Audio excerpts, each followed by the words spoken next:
Labadiena, mėly televizijos žiūrovai. Mes vėl Kėdainiuose pas poną Rimą Barkauską, jo tropikariume, kur sudarytos tiesiog tikros džiunglės. Čia mes jau vieną kartą buvome, matėme nuostabius augalus, kurie auga augalų vitrinoje. Bet įsivaizduokit, kiek čia terariumų. Ir kiekvienam terariume tai tikrumoje padarytos ta pati aplinka, kokioje ir natūraliai jie gyvena, kiekvienas gyvūnėlis. Pone Rimai, sakykit, va štai pas jūs terariumuose aš matau daugybę įvairiausių driežų. Nu, jeigu taip galim pavadinti plačiaja prasme. Ir kai kurie tikrai, kaip aš matau, jie puikiai gyvena ir kiek žinau, tai netgi ir dauginasi. Tai galbūt mes ir žvilgtarkime į tuos jūsų gyvūnėlius. Štai pavyzdžiui, va čionai kažkokie tai yra barzdotai agama, taip? Taip, Australijos gyventojas yra, gyvena dykumose. Na, tai labai įspūdingos išvaizdos gyvūnas ir labai taikaus, ramaus būdo. O išvaizda jos labai agresyviai atrodo, tokia barzda. Na, gal tik išvaizda taip atrodo. Nu, kažkaip reikia apsisaugoti, kažkaip reikia išlikti. O šiaip jų spalva yra, jų kūno spalva imituoja aplinkos spalvas, tai yra dykumos smėlį, akmenukus. Be to šitos agamos dar užsikasa į smėlį ir šitie spygliukai atlieka klaidinimo vaidmenį. Jie panaikina šešėlį. Ar labai bailios, ar galima būti į rankas paimti? Nu, šiaip gamtoje jos yra tikrai bailios, bet šitos tai jos pripratė prie žmogaus. Galima drąsiai imti į rankas, jos netgi visai maloniai reaguoja į tai. Štai, profesor. Fantastiškas žvėrelis. Jūs pažiūrėkit, nu tikrai barzda. Bet nelabai duria. O va štai spygliai ant šonų, va štai šoniniai spygliai tikrai, kai sakom, panaikinate šešėlį, bet O kuo jūs ją maitinate? Šitos agamos maitinasi vabzdžiais. Specialiai mes jiem auginame svirplius, kerius, kitokius vabzdžius. Taip pat mielai valgo ir salotas, uogas ir kitus žalumynus. Netgi ir augalinį maistą. Nuostabus. Ir svarbiausia, kad labai jaukiai. Fantastika. Driežai greitai apsipranta ir jie tikrai būna jaukus. Taip. O štai matau žemiau kažkokie labai jau dideli cinkai, taip? Taip, tai yra mėlynaliežuviai cinkai. Šita rūšis gyvena Indonezijoje ir Maluko salose. Savo pavadinimą įgijo dėl mėlynos spalvos liežuvio. Ar jie jaukus, ar Šiaip jie yra labai jaukus.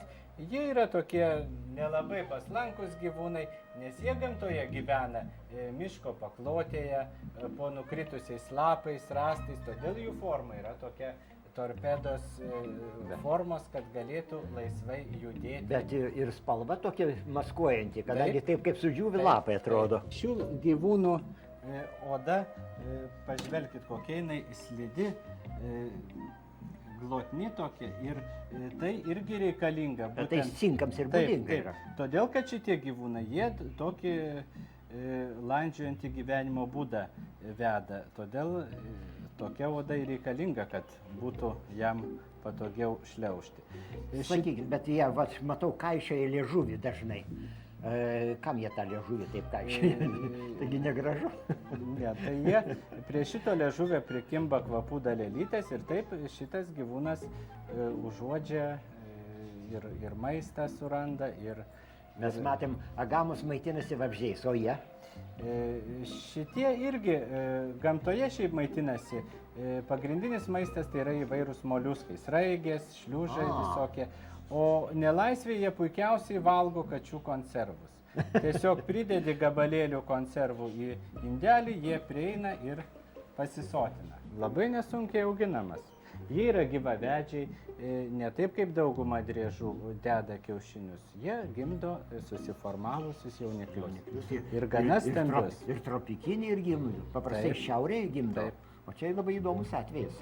Štai dar čia kažkokia tai dar yra labai dygliuota uodega. Tai yra Egipto dygliauodegis. Jis sutinkamas Šiaurės Afrikoje, Saharos dykumoje.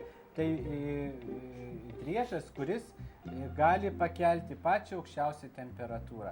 Praktiškai išlieka gyvi net prie 70 laipsnių temperatūroje. Už tai turbūt Saharoje gyvena. Taip, ir kad gerai jaustųsi šis gyvūnas, jam reikia labai aukštos temperatūros. Dar įdomu, kad šitas driežiukas yra grynas vegetaras. Jis maitinasi įvairiais augalais. Nu, dykumose tai pagauti vabzdį tenai Taip, sunku. ten sudėtinga, bet už tai yra visokių storlapinių augalų, loštagėlių, O ko jūs įmaitinat? salotos, kopūstai, morkos, obuoliai, įvairūs kiti vaisiai. Štai koks jis pilvotas. O pilvotas todėl, kad gyvūnas, kuris maitinasi augaliniu maistu, jam žarnynas labai ilgas, nes augalinės kilmės maistas yra ilgiau virškinamas. O šita dygliuota uodega tai yra apsigynimo priemonė. Šiaip jeigu grėsia pavojus, dygliaudegis lenda arba į plyšius tarp akmenų, arba į urvelį ir su šita uodega uždaro įėjimą. Įsispraudžia. Taip, įsispraudžia ir praktiškai jau jį pasiekti darosi gana sudėtinga. Nu, spalva tai va, nepasakyčiau, kad labai jau įspūdinga. Bet forma, tai tikrai... Na, spalva, matot, reikalinga, kad būtų tokia, kad dėl išlikimo. Šiaip, jeigu jis būtų ryškus, jis būtų pastebimas ir jam būtų sudėtingiau išgyventi. Kažkokia rupujoko išvaizda, atvirai pasakius. Taip, galva labai primena vėžlio. Na, tai kalta mityba. Aha. A jisai dantukus turi, kad atsikąs nuo šito? Jo dantukai yra, kol būna jie jaunučiai, jų dantukai būna kiekvienas atskirai ir, nu, kaip ir visų driežų. O kada jisai suauga, tie dantis jam suauga į plokštelę. Kaip vėžlio? Taip, kaip vėžlio. Nu, nuostabus konvergencijos pavyzdys.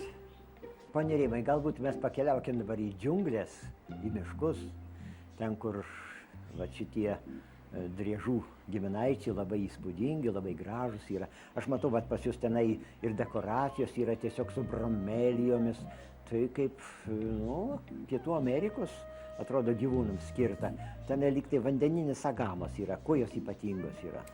Vandeninės agamos tai driežai, kurie gyvena ant medžio šakų. Gyvena prie vandens telkinių, noriai maudosi vandenyje, o žalia spalva jų yra ryški sodri spalva, tam, kad galėtų pasislėpti tarp pakrančių augmenijos. Augalų. Ar sakykit, vat, jūs suaugusius turėjot, ar jauniklius? Ar skiriasi jauniklių ir suaugusių spalvos? Ne, praktiškai nesiskiria. Žali ir jaunikliai, sakyčiau, jaunikliai dar ir ryškesni būna. O vėliau, kada subręsta pas patinėlį, išryškėja toks pagurklis rausvos spalvos. Aha. Man teko matyti anolius Kuboje, tai ten būtent ten tos skiauterės, apatinis pagurklinis labai ryškiai rožinis. Taip, kad čia turbūt amerikiečiams būdingesnis bruožas. O sakykit, jos vandeninės ar nardyt sugeba? Taip, jos sugeba ir nardo, ir gerai plaukia. Kiek suprantu, laisvė, tai jos irgi vabzdžiais tikriausiai minta. Taip, medžiotojos. vabzdžiais, jos yra medžiotojos.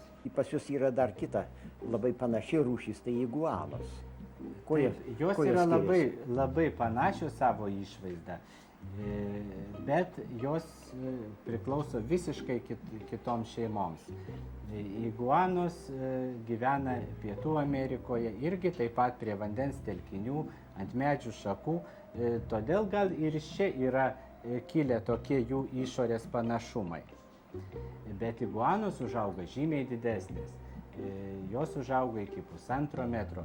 Netgi rašoma, kad yra egzempliorių, kurie pasiekia net 2 metrų ilgio. Nu, kiek aš žinau, tai ten vietiniai gyventojai netgi jas medžioja mėsai. Taip, kad jau Taip, ir pakankamai pačius stambios. medžioja, ir kiaušinius renka maistui. Kiek aš laikiau iguaną, aš irgi turėjau iguaną, tai jos nago galiukas yra tiesiog kaip yla. Ir jeigu ją paimti į rankas, tai gali netgi perdurti odą ir, kaip sakant, sužaloti. Taip, šitie nagai yra labai stiprus, reikalingi tam, kad gyvūnas galėtų išsilaikyti ant šakos. Mėly televizijos žiūrovai, tam mes agamą turėjom, kai sakant, labai vabzdžiais mintančią, taip? Taip. O iguana, Iguanos maitinasi visiškai kitokiu maistu. Aišku, jos raciono dalį irgi sudaro vabzdžiai, iš lizdų surenka paukščiukus, bet tai tik labai labai nedidelė dalis. Pagrindė tai yra augalinės kilmės maistas. Tai lapai, augalų žiedai, gėlių visokių žiedai, tai vaisiai. dabar dar vienas, kaip sakant, Amerikos gyventojas yra ypatingas jūsų, kaip sakant, tropikariume, tai baziliskas. Baziliskas. Čia Taip. rodos porelį jūs turite. Tai porelė. Tai yra iguanų giminaičiai. Jie irgi panašiai gyvena tokiuose pat sąlygose, bet jau jie yra gryni medžiotojai, vabzdžiaėdžiai. Ir labai greiti. Taip, labai greiti. Baziliskas yra vienintelis toks driežas, kuris gali bėgti taip greitai, kad tiesiog vandens paviršiumi bėga ir neskęsta. Man teko girdėti, kad jisai gali nubėgti netgi iki pusės kilometro ežero paviršium, jeigu tas nebanguoja. Taip ir tai labai dažnai rodo, ypač dokumentiniuose filmuose, kuomet rodo apie Pietų Amerikos gamtą ir jau bazilisko šitas bėgimas, tai jau yra kaip tradicija. Na, o bazilisko pavadinimas tai yra kilęs iš to, kad tai yra pabaisos vadinasi baziliskais. Šiaip jo kūnas turi išaugas, ant galvos šalmas, įvairūs rageliai ir netgi ant nugaros didžiulė skiauterė, uodega skiauterėta, tikrai jisai primena mažą drakoną. Kągi, man tai labai būtų įdomu dar pamatyti ir jūsų gekonus, kurie irgi gyvena džiunglėse. Tai labai įdomi driežų grupė. Dauguma gekonų yra laipiojantis gyvūnai. Turi įvairius prisitaikymus, tai pirštų galai turi lipnes pagalvėlės, kuriomis prilimpa. Ir netgi neretai tarp gekonų pasitaiko tokių, kurie sugeba net lygiu paviršiumi vertikaliu bėgti, pavyzdžiui, kad ir slidžiu stiklu arba netgi lubomis. Iš gekonų galima pamatyti Madagaskaro dieninius gekonus. Tai vieninteliai gekonai, kurie aktyvus dieną. Ir už tai jų labai ryškios spalvos. Ryškiai žali, irgi, kad neįsiskirstų iš augmenijos, ant kurios gyvena. Bet kiek aš žinau, tai jie labai reti yra ir netgi pasaulinė tarptautinė knyga įrašyti. Ar visi įrašyti, ar tik tai dalis jų? Ne visos rūšys yra, kurios ganėtinai dažnos, o šiaip šitie gyvūnai labai puikiai dauginasi nelaisvėje. Tik aišku, jiem reikia sudaryti atitinkamas sąlygas. Aš matau, pas jūs gyvena chameleoniukas. Tai yra šalmuotasis chameleonas. Jo gimtinė yra Afrika, Jemenas. Tai dykuminė rūšis, todėl jį ganėtinai nesunku auginti. Ir tai vienas tokių iš nelepiausių chameleonų. Taip pat chameleonai dar kitaip nei kiti driežai ir turbūt daugiau nesurasim tokio gyvūno, kad galėtų vienu metu žiūrėti abiem akim į skirtingas puses. Labai įdomi chameleonai gaudo savo grobį.